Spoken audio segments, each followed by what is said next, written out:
Ima da kažete za ova golema pobeda? Ništa, sve ovo normalno, što bi rekao Muta Nikolić. Ne, još smo u šoku, stvarno ovo je nešto nevjerovatno smo uradili.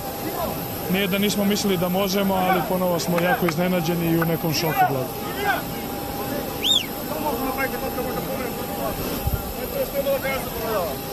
Što da kažem, site sme presrećni, znajme дека донесовме голема радост на Македонија и на македонски народ и благодарам на сите што беа уз нас и пречесни сме, тоа е.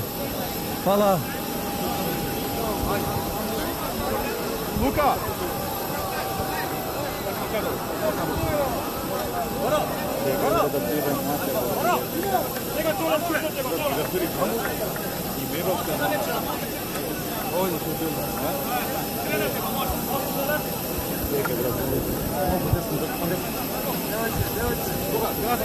Kakve bejmo si da posle gola toga?